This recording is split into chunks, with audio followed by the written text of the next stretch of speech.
Hallelujah.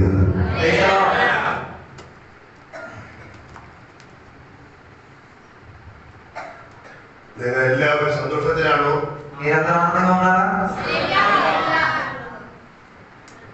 എല്ലാവരും കൈയൊക്കെ ഒന്ന് നിലത്തേക്ക് ഇരിക്കണം.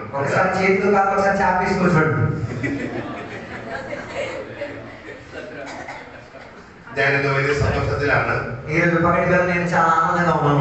ഞാൻ ആദ്യമായിട്ടാണ് കർത്താവിന്റെ ദാസനെടുക്കുന്നത്. കൂടെ ചെറിയൊരു അപ്പോസ്തലൻ കൂടിയുണ്ട്.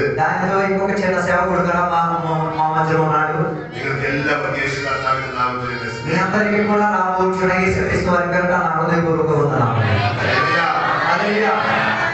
నాటిని നമ്മളെ ചെറിയവരായിരിക്കാം. మన గ్రామంలో మనం చిన్నవారిగా కొద్దివారిగా కావచ్చు కానీ నాటిలాരും നമ്മളെ మానించుకు వరతిല്ല. మన ఊర్లో మనల్ని ఎవరిని గౌరవించవచ్చు గౌరవించకపోవచ్చు. കാണുന്നവരൊന്നും നമ്മളെ గౌరవించుకు వరతిല്ല. మనల్ని రోజు చూసిన వాళ్ళు మనల్ని గమనించేటట్టు ఉండొచ్చు గమనించకపోవచ్చు. നിങ്ങൾ ചെറിയവരല്ല. కానీ పరదేశంలో చిన్నవాడి కావు. രാജാവിന്റെ സന്തതികളാണ്. మనం కూడా రాజుగారి పిల్లలు మన విషయం గుర్తించుకోవాలి. ఈ లోకం നമ്മുടെ കയ്യിലാണ്. ఈ లోకమంతా మన చేతిలో ఉన్నది. നമ്മൾ 2-3 സെന്റ് സ്ഥലത്തിന് വേണ്ടി കരയുകയല്ലേ. మనమందరం కూడా కాస్త ఇల్లు కట్టుకోవడానికి 2-3 సెంట్లు దొరికితే బాగుందని చెప్పి ఏడ్చేవాళ్ళం కదా. ఈ భూమిలో കുറച്ച് ఆവശ്യങ്ങൾക്ക് വേണ്ടി നമ്മൾ കരയുകയല്ലേ. ఈ భూమిలో కొన్ని అవసరాలు తీర్చుకోవడానికి సోదరు మీరు ఏడుస్తున్నారు కదా. നമ്മൾ അറിയണം ఈ ప్రపంచం നമ്മുടെ కയ്యిലാണ്. మనం తెలుసు తీరాలి ఈ ప్రపంచాన్ని దేవుడు మన చేతికి ఇచ్చాడు. ఇప్పుడొక പോകുമ്പോൾ ഒന്നും കൊണ്ടുപോകാൻ. దాని అర్థం ఇక్కడ నువ్వు ఎన్ని సంపాదించినా ఇక్కడి నుంచి వెళ్ళిపోతే ఏది నువ్వు తీసుకెళ్ళలేవు.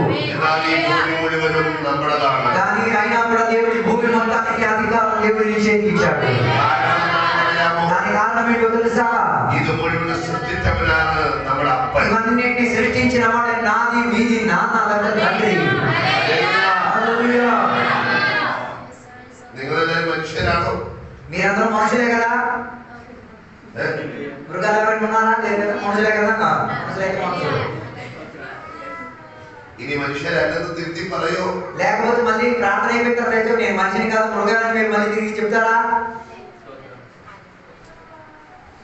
నా బైబిల్ പറയുന്നു നമ്മൾ മനുഷ്യരല്ല. మన బైబిల్ మనకి చెప్పేది మనం మనుషులం కామని. సంశయത്തിലായി. ఇప్పుడు సందేహం అయిపోయారు మీరు. രണ്ട് കൈയും രണ്ട് കാലും തലയുള്ള ഒരു മനുഷ്യരാണ് നമ്മൾ. రెండు చేతులు రెండు కాళ్ళు ఉన్న తలకాయ ఉన్న ఒక మనిషి అని అంటున్నాం. എന്നാൽ യേശുവിൽ വന്നു കഴിയുമ്പോൾ కానీ యేసయ్యలోకి వచ్చిన తర్వాత നാം ഒരിക്കലും മനുഷ്യരല്ല. ఇక మనం మనుషులము కాము. వాయిക്കാം మత్తయి సువిశేషం 5:13 వాయించండి. మత్తయి సువార్త పుస్తకం 5వ అధ్యాయం 13వ వచనం చదువుదాం.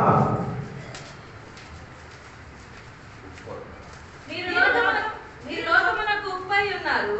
ఉప్పు నిస్సారమైతే అది దేని వలన సారము పొందును? అది బయట పారవేయబడి మనుషుల చేత త్రొక్కబడినకే గాని మరి దేనికి పనికిరాదు. హల్లెలూయా. ఒక్క వాక్యത്തിൽ തന്നെ ఉప్పిനെ കുറിച്ചും మనిషిനെ കുറിച്ചും പറയുന്നുണ്ട്. ఒక్క మాటలో ఉప్పు గురించి మనిషి గురించి చెప్పబడుతున్నది. നിങ്ങൾ ഭൂമിയുടെ ഉപ്പാകുന്നു. మీరు లోకములో ఉప్పై ఉన్నారు. അതിന്റെ അകത്ത് കാലമുണ്ട്.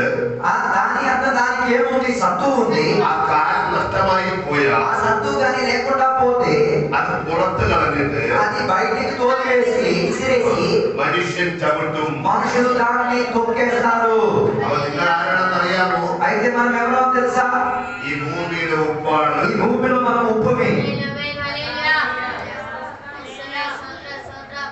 ഹല്ലേലൂയ. హల్లెలూయా. ഭൂമിയുടെ ഉപ്പെന്ന് പറഞ്ഞാൽ വീട്ടിൽ മേടിച്ചു വെക്കുന്ന പാക്കറ്റ് ഉപ്പല്ല. దాని అర్థం భూమిలో ఉప్పు అని చెప్తే ఇంటికాడ తీసుకొచ్చిన ప్యాకెట్ ఉప్పు కాదు, ఉప్పు కాదు. ഭൂമി മുഴുവനും ടേസ്റ്റ് കൊടുക്കേണ്ടതാണ്. దాని అర్థం అది ప్యాకెట్ లోపల వదిలిపోయే ఉప్పు కాదు, లోకమంతటికి అది రుచి చూపు తీరాలి. മാത്രമല്ല മരത്തിനും ജീവജാലങ്ങൾക്കും టేస్ట్ കൊടുക്കേണ്ടതാണ്. దాని అర్థం జీవ జంతువులకు చెట్లకు అన్నిటికీ నీవేమిచ్చి తీరాలి? ఉప్పు గల సారం ఇచ్చి తీరాలి. ഏത് വീട്ടിൽ എന്ത് പരിപാടി വെച്ചാലും ആദ്യം മേടിക്കുന്നത് ഉപ്പാ. ఏ ఇంటిలో ఏ శుభకార్యం జరిగినా మొదటిగా అడిగేది ఉప్పే. ఉప్పిല്ലാത്ത ഒരു ഭക്ഷണവും ഇല്ല. ఉప్పు లేని ఒక్క ఆహారం కూడా లేదు. അങ്ങനെയാണ് നീ ഉപ്പാണെങ്കിൽ, అలాగైతే నీవు లోకానికి ఉప్పు అయితే നിന്റെ പരിസരത്ത് എല്ലാവർക്കും പ്രിയനായി തീരണം. నీ ఇరుగు పొరుగు వారందరికీ నీవు రుచి చెందించేవాడిగా మారి తీరాలి. നിങ്ങൾ ഭൂമിയുടെ ഉപ്പാണോ? మీరు లోకానికి ఉప్పేనా? അല്ലേ? కాదా? ఉప్పు కాదా? అందుకే మౌనంగా ఉన్నారు కదా. മനുഷ്യനാണോ ഉപ്പാണോ? అయితే మీరు మనిషా ఉప్పా? దాని అర్థం రెండు ఉంటే అది ఇంకొకటి అయిపోద్ది. ఏదైనా ఒకటే అయితే ఉప్పు లేకపోతే మనిషి.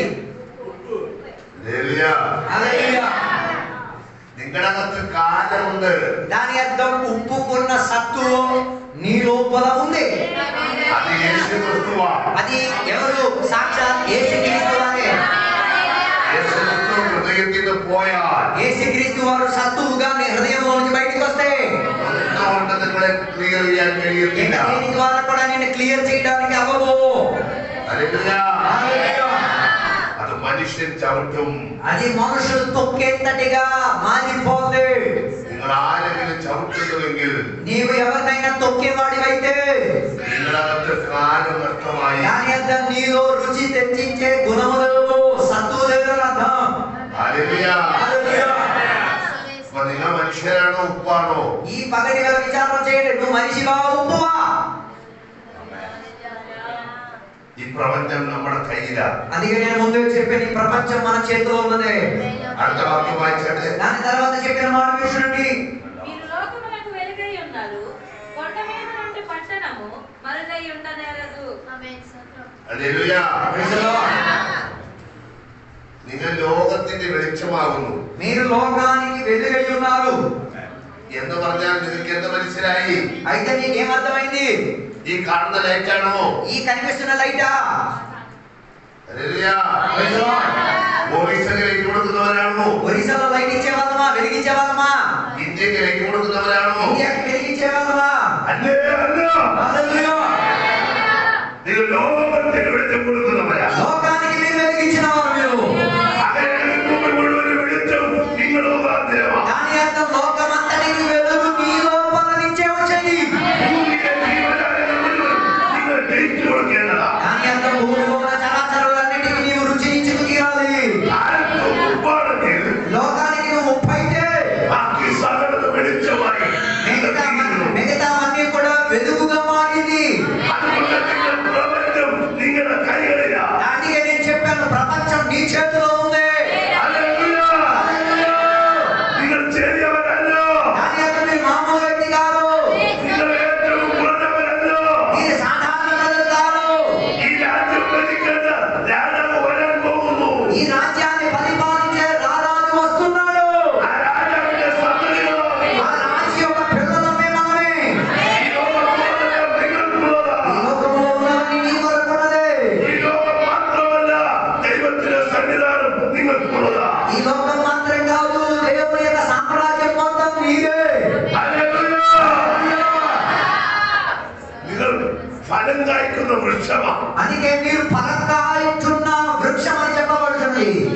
వృక్షం అదిన వృక్షం తినుము. ఐదవలో ఉన్న చెట్టుకున్న వృక్ష ఫలం తినడానికి యుక్తమా? తినుము. తింటారా? నేను చెప్పింది మీకు అర్థం కాలేదు అనుకుంటా. ఏదేవిలో ఉన్న ఫలం ఇచ్చిన చెట్లు మీరు తింటారా?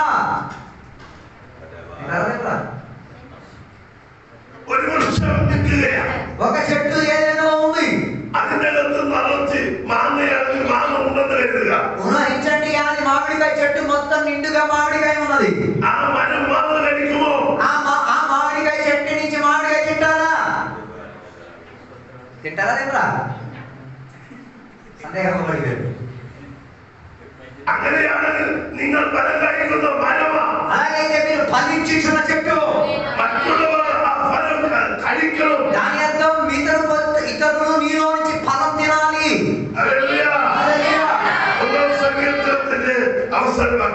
మొదటి కీర్తనలో దాని చివరి వాక్యం చదవండి. నీతిమంతుల మార్గం యెహోవాకు తెలియదు, దుష్టుల మార్గము నాశనముకు నరుకును. ఆరో వచనం. చక్కగా వరగాయితుంది. అయి మూడవ వాక్యం, మూడవ అతడు నీటి కాలువల వలె ఏరున నాటబడినదై ఆకు వాడగా తన కాలమందు ఫలమిచ్చు చెట్టు వలె నుండును. ഹല്ലേലൂയ. നിങ്ങൾ ആറ്റടിക്കുന്ന മരമാ. మీరు నీటి కాలువ ఎదుట ఉన్న చెట్టువి. ആറ്റിന് വെള്ളമുണ്ട്. దాని అర్థం దాంట్లో నీరుంది. ఆ వేరు వెள்ளത്തിലേക്ക് చెల్లుന്നു. వేరు నీరుపై దగ్గరికి చేరుచున్నది. ఆ వెள்ளത്തിൽ നിന്നും അതിനെ ഫലം വലിച്ചെടുത്ത് దాని అర్థం వేరు నుంచి అది కాసి కాసి కాసి ఫలమిచ్చుకు తీరే తయారవుతుంది. ఆ మరం వലുതായി വരുന്നു. ఆ చెట్టు ఎదిగి ఎదిగి పైకి వస్తున్నది. ఆ మరത്തിൽ ഫലമുണ്ടാകുന്നു. ఆ చెట్టులో ఫలం ఉంటున్నది. ఆ ఫలం വരുന്നവരും പോകുന്നവരും കഴിക്കും. ఫలాన్ని వచ్చి పోయిచున్న వారందరూ తెప్పుకు తింటున్నారు. మనుషులాత్మావిൽ വളരുന്ന മരമാ നിങ്ങൾ. అలాగైతే మనుషుల మధ్య మీరు ఫలించుచున్న చెట్టువి. നിങ്ങൾ ഫലമുണ്ടാകണം. నీవు ఫలముని తీరాలి. മറ്റുള്ളവർ ഫലം കഴിക്കണം. మధ్యన వేరే ప్రజలు నీ నుంచి ఫలం తినాలని తీరాలి. അതിനായിട്ടാണ് എല്ലാവരും നിർമ്മിച്ചത്. దీని నిమిత్తమే దేవుడు నిన్ను పిలిచినది. മറ്റുള്ളവർക്ക് ഫലം കൊടുക്കുക. ఇతరులతో నీవు ఫలమిచ్చుకు తీరేటట్టుగా. നിങ്ങൾ ഭൂമിയുടെ ഉപ്പാണ്. లోకానికి ఉప్పై ఉన్నారు. നിങ്ങൾ ലോകത്തിന്റെ വെളിച്ചമാണ്. లోకానికి వెలుగై ఉన్నారు. നിങ്ങൾക്ക് മറ്റുള്ളവർക്ക് ഫലം കൊടുക്കുവാൻ വൃക്ഷമാണ്. నీవు లోకానికి ఫలమిచ్చుకు తీరేటట్టుగా ఉన్న చెట్టువి. Praise the Lord. ഹല്ലേലൂയ. హల్లెలూయా. നിങ്ങൾ യേശുവിന്റെ ആടുകളാണോ? మీరు యేసయ్యకు గొర్రెలేనా? ഹല്ലേലൂയ. Praise the Lord. രണ്ട് പെണ്ണാടിനെ ഒരാൾ വാങ്ങി. ఒక వ్యక్తి 2 ఆడ గొర్రెలను కొన్నాడు. രണ്ടിനെ വളർത്താൻ തുടങ്ങി. రెండింటిని పెంచడానికి ప్రారంభించాడు. ഒരാൾ 6 മാസം കഴിയുമ്പോൾ ഒരു കുഞ്ഞിന് ജന്മം കൊടുത്തു. 6 నెలలు దాటిన తర్వాత వాడి పిల్లలను ఇచ్చింది ఒక గొర్రె. ഒരാൾ 3 വർഷമായിട്ട് ഒരു കുഞ്ഞിനെ കൊടുക്കുന്നില്ല. ఇంకొక గొర్రె 3 సంవత్సరాలు కట్టించింది, పిల్లలు ఇచ్చుకోవట్లేదు. ആടിനെ വീട്ടിൽ വളർത്തുമോ? మళ్ళీ ఆ గొర్రెలను ఇంట్లో పెంచుతారా? పిల్లలు లేనిది అని എന്ത് ചെയ്യും? വെട്ടാൻ കൊടുക്കും. ఏం చేస్తారు? మస్తాన్ని పిలుస్తాడు, నరికిస్తాడు.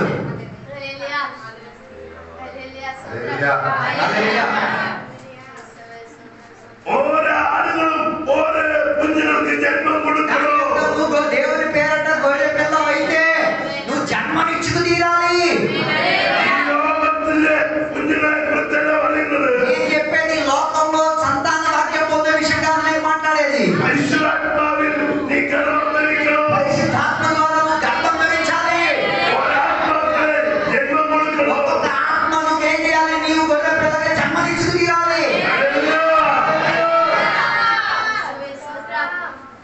ആടെന്ന് പറഞ്ഞാൽ ആ ആടിന് കുഞ്ഞ് ജനിച്ചില്ല എങ്കിൽ ആടിനെ വെട്ടുകാരന് കൊടുക്കും. అలాగైతే గొర్రెల కాపరి గొర్రెలు మందలను ఇవ్వలేకపోతే, పిల్లలను ఇవ్వలేకపోతే చూస్తాడు ఒక్కరోజు కత్తిపీట తెస్తాడు, మెడకై నరికేస్తాడు.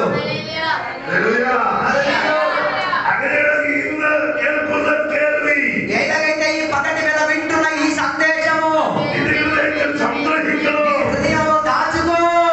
ഈ പുരാതന ഗ്രാമത്തിൽ നിന്ന് ഓരോ കുഞ്ഞുങ്ങൾ ഇവിടെ വരണം. నీ ద్వారా నీ గ్రామం నుంచి ఒక్కొక్క పిల్ల జన్మ పొంది రావాల్సిందని അങ്ങനെ ജീവിക്കണം.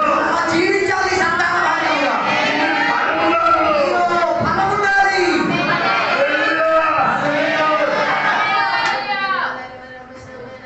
കാട്ടിലെ രാജാവ് ആരാണെന്നറിയാമോ? అడవిలో ఉన్న రాజు ఎవరో తెలుసా? യഹൂദ ഗോത്രത്തിന്റെ സിംഹമാനവൻ ആരാണെന്നറിയാമോ? యెహూదా గోత్రానికి సింహం ఎవరో తెలుసా? സിംഹത്തിന് പട്ടിക്കുട്ടിയുണ്ടാവോ? సింహానికి కుక్క పిల్ల జన్మిస్తాదా? അപ്പൊ നിങ്ങൾ ആരാണ്?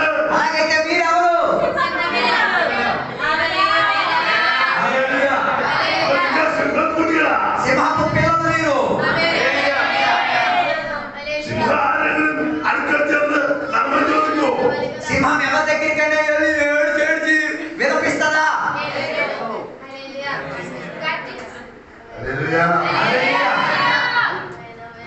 സിംഹത്തിന് ഒരു പ്രത്യേകതയുണ്ട്. సింహానికి ఒక ప్రత్యేకత ఉంది. ആ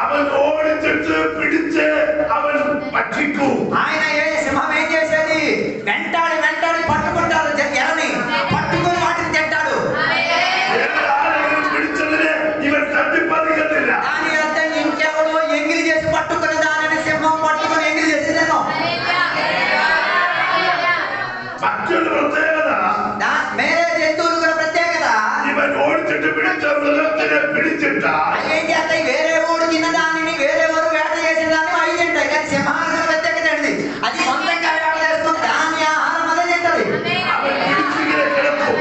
ఆయన దేనిని పట్టుకున్నాడు దాన్ని ఎలా తింటాడు?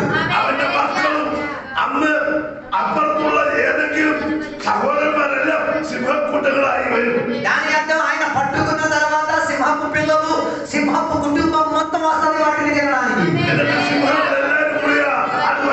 సింహ సమయం మొత్తంగా కూర్చొని ఏళ్ళ తింటాయి. దాని అర్థం నీకు అలాంటి స్వభావం ఉందా?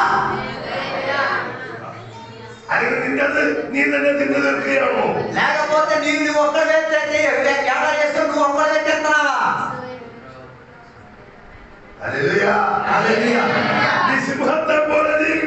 నీవు సింహంగా జీవించాలి. నిన్ను చూసిన వారు కేకేసి చెప్పగలగాలి. నీ గ్రామ నివాసం నిన్ను చూస్తే గట్టిగా కేకేసి చెప్పగలగాలి. ఈ ఒక ఆశీర్వదింపబడిన జనము, ఈ ఆశీర్వాదానికి ఓరహరి అది నీ గ్రామం కేకేయాలి.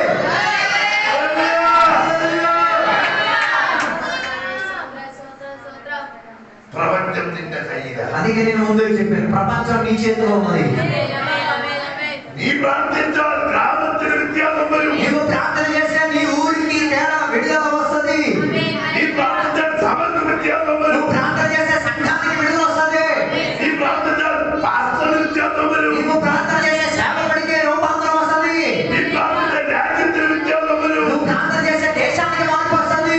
నీ ప్రార్థించాలి. లోక వ్యత్యాసం మరియు నువ్వు ప్రార్థన చేస్తే లోకానికి మార్పు వస్తుంది.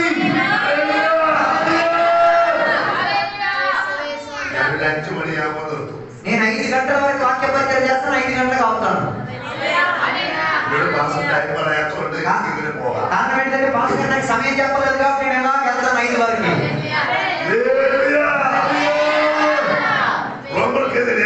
రోమా పత్రిక 12వ అధ్యాయం 2వ వచనం. మీరు ఈ లోక మర్యాదను అనుసరింపక ఉత్తమమును అనుకూలమును సంపూర్ణై ఉన్న దేవుని చిత్తమేదో పరీక్షించి తెలుసుకున్నట్లు మీ మనస్సు మారి నూతన మగుట వలన రూపాంతరం పొందుడి.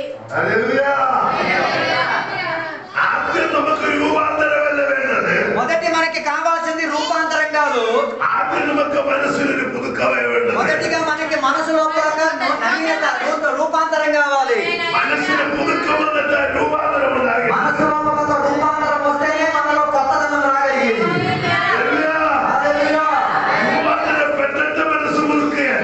రూపాంతరం పొందిన తర్వాత మనసును కొత్తపరచుకోవడం కాదు. మనసును కొత్తపరిచిన తర్వాత నిన్ను నీవు రూపాంతరం పరచుకోవాలి.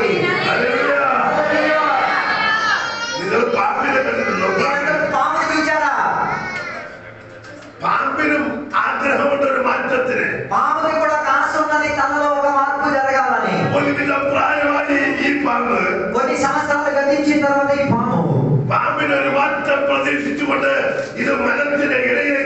అందుకే ఈ పాము తన లోపల ఒక రూపాంతరం జరగాలి, మార్పు జరగాలని చెప్పి చెట్ల మధ్యలో నుంచి వెళ్తాయి. దాని శరీరము ముళ్ళ కంపలకి చెట్ల మధ్యలోకి ఇరికింపబడి వెళ్తున్నప్పుడు దాని తోలు ఏం చేస్తాయి? వాటికి ఇరికింపబడి తీరుతాయి.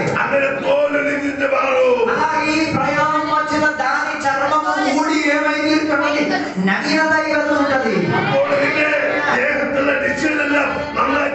దాని అర్థం ఆ రూపాంతరం వచ్చేసరికి తన శరీరం అందముగా చందముగా కనబడతాయి.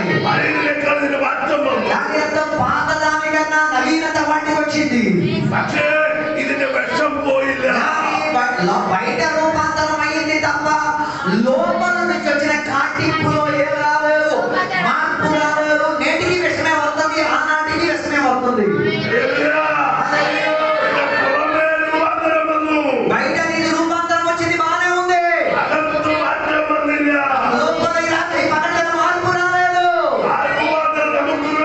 బాధ్యత పట్టణ దేవుడికి అక్కర్లేదు. లోపల విషం బయటికి మార్చాలి. രണ്ടാമത് നിങ്ങൾ കണ്ണുകളെ കണ്ടിട്ടുണ്ടോ? రెండోది അതിന് മാത്രം ആഗ്രഹമാ. గెంతకి కూడా ఇష్టం దాన్ని కొత్తపరుచుకోవాలని. అది ఉയർന്നൊരു മലയുടെ മുകളിൽ ചെല്ലു. అది ఎత్తైన కొండ మీద శిఖరం మీద ఎక్కింది. అది సొంతమైతే చెల్లెలు పరచెడుకం തുടങ്ങും. అది తన సొంత శరీరంలో ఉన్న పొరలన్నింటినీ ఒక్కొక్కటిగా లాగేస్తాది. అది వేదన ఎడుతుంది. దానికి ఎంత నొప్పి ఒక్కొక్క పొర తీయగా.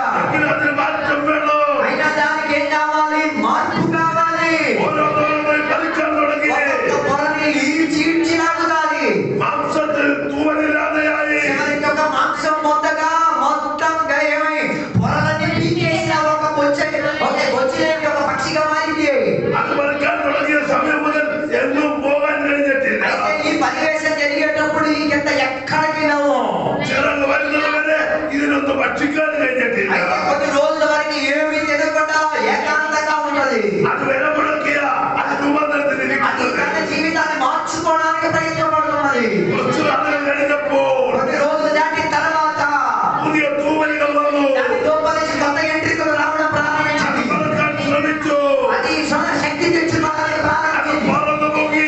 అది ఏం చేసి ఎగరడానికి ప్రయత్నం చేసింది. వెంటనే భూమిని కిందకి చూడగా వెంటనే చచ్చిపోయిన ఒక శవాన్ని చూశాడు. వెంటనే అది దిగొచ్చింది. చచ్చిన శవాన్ని తినడానికి ప్రారంభించింది. ఈ రోజు నుంచి దానికి ఒక రూపాంతరం వచ్చింది. దాని స్వభావం మారలేదు.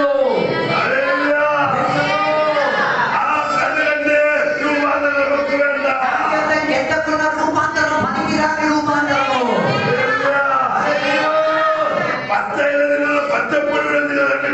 మీరందరూ కూడా పురుగులు చూచారా? పచ్చి పురుగు. అది ఆకులు తింటూ పచ్చిగా ఉంటది. దాని జీవితంలో కూడా రూపాంతరం వెంటనే వస్తుంది. అది ఒక శైతాన్ని ఒక చిలకలాగా ఏం చేస్తుంటది? ఎదుగుతూ ఉంటది. దాని తర్వాత అది తినేది ఆకు కాదు. లోపల నుంచి ఎవరు ఎంచుకోలేని తేనె తినేది. అదే దేవుని యొక్క వాక్యము తేనె కన్నా తీయనైనది. అదే నీ జీవితాన్ని రూపవారిగా తెచ్చుకోగలిగేది. దాని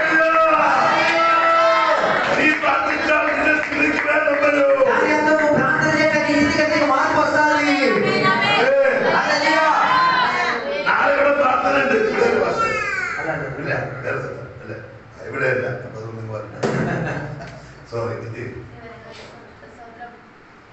പ്രാർത്ഥന എന്നത് ഒരു ശക്തിയാ. ప్రార్థన అని చెప్పేది ఒక శక్తి. നീ പ്രാർത്ഥിക്കുന്നപ്പോൾ തന്നെ ഇതിനകത്തുനിന്ന് തേനും കുടിക്കണം. నువ్వు ప్రార్థన చేస్తే మాత్రం సరిపోదు. మధ్య మధ్యలో తేనె కూడా వాక్యం గురించి తాగాలి.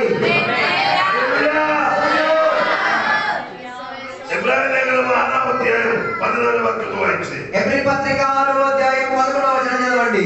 మీరు మందులు కాక విశ్వాసము చేతను ఓర్పు చేతను వాగ్దానములను స్వతంత్రించుకొని వారిని కోరి నడుచుకొనున్నట్లుగా 6వ అధ్యాయం 14వ వచనం క్షమించండి. 6వ అధ్యాయం 14వ వచనం. నిశ్చయముగా నేను నిన్ను ఆశీర్వదింతును నిశ్చయముగా నిన్ను విస్తరింపజేతును అని చెప్పాను. ഹല്ലേലൂയ. ഞാൻ നിന്നെ അനുഗ്രഹിക്കാമെന്ന് പറഞ്ഞവൻ ദൈവമാണ്. నేను నిన్ను ఆశీర్వదిస్తానని చెప్పినవాడు దేవుడే. അനുഗ്രഹത്തിന്റെ ഏറ്റവും ലക്ഷണം എന്താണെന്ന് അറിയാമോ? ఆశీర్వాదానికి కూడా లక్షణాలు ఏంటో తెలుసా? നിനക്കൊരു വർധന ഉണ്ടാവും. నీలో ఒక పెరిగిపు వస్తుంది. നിന്റെ പ്രാർത്ഥനയിൽ വർധന വരും. ప్రార్థనలో ఒక పెరిగిపు వస్తుంది. നിന്റെ സ്നേഹത്തിൽ വർധന വരും. నీ ఇరుగు పొరుగు వారిని ప్రేమించడానికి ఒక పెరిగిపు వస్తుంది. നീ ദൈവത്തിന് കൊടുക്കുന്നതിന് വർധന വരും. ఇచ్చేదాంట్లో ఒక పెరిగిపు వస్తుంది. നിന്റെ ജീവിതത്തിൽ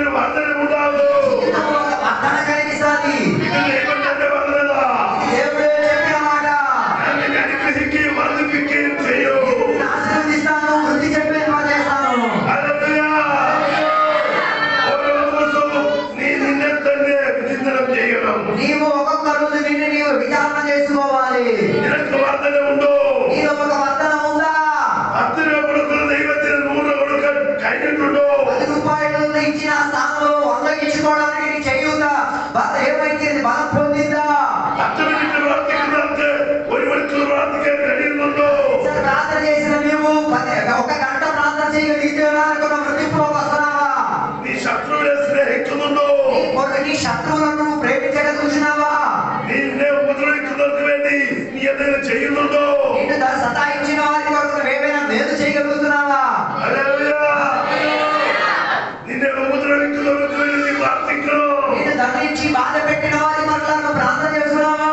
నిన్ను శత్రువారి కాలంలో వెంబడించి ఆహారం కొడుతున్నా. నిన్ను శత్రువుగా ఎంచుకున్న వారికి పిలిచి భోజనం పెడుతున్నావా? నిన్నే గ్రామం నిన్నే కయ్యిరా. అలాగైతే నువ్వు చేయగలిగితే నీ గ్రామం నీ చేతికి వస్తుంది. గ్రామంలో నిన్నే గురించి పడలేవు. ఈ గ్రామంలో ఉన్న వాళ్ళు నీ గురించి చెప్తారు. ఎవరోడు వడకడానికి వాడినా, ఎవరితో గొడవ చేయాల్సిన అవసరం రాదు. ఎవరోడు భూమికి వాడినా, కోపం పెట్టుకోవడానికి అవసరం రాదు. నిన్నే అవనే కాడున్నవారు నిన్నే గురించి పడగను. వాళ్ళు నిన్ను చూసి నీ గురించి గొప్పగా చెప్పుకోవాలి. దైవం స్నేహంలో దేవుడు ప్రేమ స్వరూపి అని చెప్పాలి. నీ స్నేహితులు నీవు ప్రేమించాలి. ఆ గ్రామంలో నిన్నే కయ్యిస్తారు. అలాగైతే నీ గ్రామం నీ చేతికి ఇవ్వగలుగుతారు దేవుడు.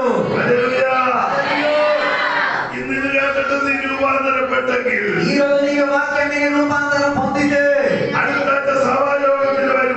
వచ్చే వారం సంఘానికి ఆరాధన వచ్చేటప్పుడు ఒక కుటుంబాన్ని కూడా తోడుకొని తీసుకొస్తావు. దాని నేను రూపాంతరం అని చెప్పేది. దాని అర్థం నువ్వు ప్రార్థన చేయాలి. ఇక్కడ నువ్వు విన్న వాక్యం ఏం చేయాలి? వచ్చే వారం పనికి వచ్చేటట్టుగా ఆత్మగా కనబడాలి. వచ్చే వారం నువ్వు వచ్చేటప్పుడు నువ్వు విన్న వాక్యాన్ని విడదల్లేసి ఇంకొక ఆత్మను కొత్తగా కుటుంబంగా సంఘానికి తెచ్చామని ఉండాలి. అదే రూపాంతరం. అలాంటి ఒక నిబంధనలోకి నిర్ణయంలోకి రావాలి. దానికోసమే దేవుడు నిన్ను పిలిచినది. దేవుడి యొక్క వాక్య వ్యతిరేకంగా ఉన్న ఏ పని నువ్వు తలదూర్చుకోకూడదు. విగ్రహారాధితమైన అర్పణము తినకూడదు. ఒక జీవితంలో ఒక్క ఆయుష్య దేవుడు నీకు ఇచ్చినది. దేవుడి యొక్క రాకడలో దేవుడిని ఎందుకు తీసుకెళ్ళడానికి టైం అయిపోయింది. ఏది దొరికిన దేవుడికి కృతజ్ఞత కలిగిన వారు ఉండాలి. ఏది దొరికిన అన్ని పుచ్చుకోకూడదు. దేవుడికి నచ్చని దేవుడికి నచ్చినది ఎంచుకోవాలి. దేవుడికి నచ్చనది నా గొంతులు. అప్పుడే వారు తెలుసుకోగలిగేది. వీడు ఎంచుకున్నాడంటే ఈ దేవుడికి నచ్చింది మాత్రమే పుచ్చుకుంటాడని వారు తెలుసుకోవాలి. అలాగైతే వాళ్ళు కూడా నీవు సేవించిన దేవుడికి సేవించి నీ పక్షాన వస్తారు. అలాగైతే ప్రపంచమంతా నీ చేతికి వస్తుంది. పోషించి నడిపించుకునేదానికి దేవుడు శక్తివంతుడు. ఎక్కడితో మునిగిపోయే దేవుడు కాదు. నీ చేతిలో దేవుడు ఉన్నాడు. దేవుడు ఉన్నాడు. ఈ లోకంలో నీకు స్వస్థతే. అలాంటి ఒక యేసయ్యని నమ్ముకో.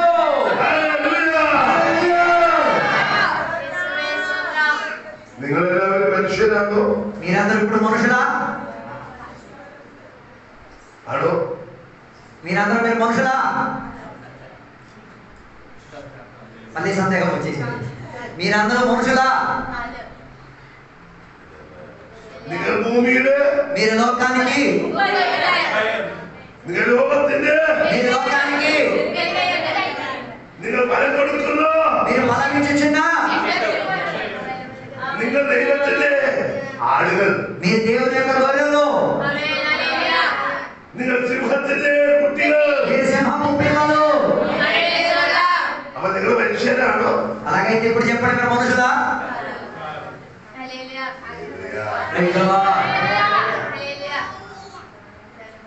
కేవలం మనుషుల പോലെ ജീവിക്കരുത്. అందుకే కేవలం మనిషిగా జీవించకూడదు. నీ దైవത്തിന്റെ പ്രതിനിധിയായി ജീവിക്കണം. దాని అర్థం దేవుని ప్రతిబింబించుచున్న వ్యక్తిగా జీవించాలి. ഞാനിവിടെ നിർത്തുവാൻ കർത്താവിനെ ശരണപ്പെടുന്നു. నేను ఇక్కడ దేవుని యొక్క వాక్యం ముగించాలని కోరుచున్నాను. എന്റെ പേര് മെൽവിൻ എന്നാണ്. నా పేరు మెల్విన్. എന്റെ ഭാര്യയുടെ പേര് ഷീല. నా భార్య పేరు షీల. രണ്ടാമക്കളുണ്ട്. 2 మగ పిల్లలు దేవుడు నాకు ఇచ్చాడు. നിഖിൽ, അഖിൽ. നിഖിലും నిఖిల్, అఖిల్. నిఖిల్ ఇంకా అఖిల్. രണ്ടുപേരെ കല്യാണം കഴിഞ്ഞിട്ടില്ല. వారి ఇరువురికి పెళ్ళిళ్ళు కాలేదు.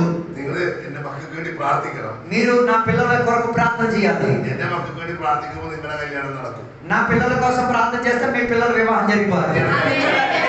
കല്യാണം കഴിച്ചവർക്ക് പ്രാർത്ഥിക്കണം. దాని అర్థం పెళ్లి చేసుకున్న వాళ్ళ ప్రార్థన చేయకండి. കല്യാണം കഴിക്കാത്തവര് വേണം. పెళ్ళిళ్ళు చేసుకోలేని వాళ్ళైతే వాళ్ళ ప్రార్థన చేసుకోండి. కళ్యాణం കഴിച്ചു പിന്നെ కళ్యాణం കഴിച്ചു. దాని అర్థం పాస్టర్ గారు వచ్చి చెప్పారు పెళ్లి అయిపోయి మళ్ళీ పెళ్లి చేసుకోవడానికి ప్రార్థన చేయాలని చెప్పారు. నేను ప్రార్థన చేస్తాను ప్రార్థన చేయకూడదు. നമ്മുടെ കയ്യിലാ നമ്മുടെ ഈ പ്രപഞ്ചം. అందుకే దేవుడు మన చేతికి ప్రపంచాన్ని ఇచ్చారు. యేసువిന്റെ పైదలాయి నువ్వు దేవుని బిడ్డగా దేవుని సంతానముగా జీవించి తీరాలి. గ్రామത്തിൽ എല്ലാവരും വിളിച്ചു പറയണം. నీ గ్రామంలో ఉన్న ప్రజలకి కేకేసి చెప్పగలగాలి. వీళ్ళు ప్రార్థన చేసేవాళ్ళని, వారు ప్రార్థన చేసేవారు. వీరిలో ఒక మార్పు జరిగింది. ഞാൻ രക്ഷിക്കപ്പെടുന്നതിന് മുമ്പ് నేను రక్షణ పొందక మునుపు എന്റെ സ്ഥലങ്ങളിലെല്ലാം എന്റെ ഭയമായിരുന്നു. మా ఊర్లో ఉన్న అందరికి నన్ను చూస్తే భయపడేవారు. എന്നെ കാണുന്ന ഒരു വാതിലടക്കുമായി. నన్ను చూస్తే అందరు తలుపులు మూసేస్తారు. എന്നാൽ ഇപ്പോഴങ്ങനെയല്ല. కానీ ఇప్పుడు అలా కాదు. ഞാൻ വണ്ടിയിൽ ഇറങ്ങുമ്പോൾ തന്നെ ഓരോരുത്തരും വിളിക്കാൻ തുടങ്ങും. నేను బండి దిగానంటే ఒక్కొక్కరు నన్ను ఇంటికి పిలుస్తారు. రా కూర్చొని వెళ్తులే, വാടാ ഒരു ചായ കുടിച്ചിട്ട് వచ్చి ఒక టీ కాఫీ తాగేసి వెళ్తులే. അന്ന് എന്നെ കാണുന്ന ഒരു ഭയമായി. ఆ రోజుల్లో నన్ను చూసి అందరు భయపడేవారు. മാറ്റം ഒരു വളർച്ച ഉണ്ടാകണം. నా జీవితంలో ఒక మార్పు, ఒక పెరిగింపు జరిగినట్టుగా మీలో కూడా జరగాలి. దేవుడు మీ అందరిని కూడా దీవించును గాక. దేవుడు మిమ్మల్ని దీవించును గాక.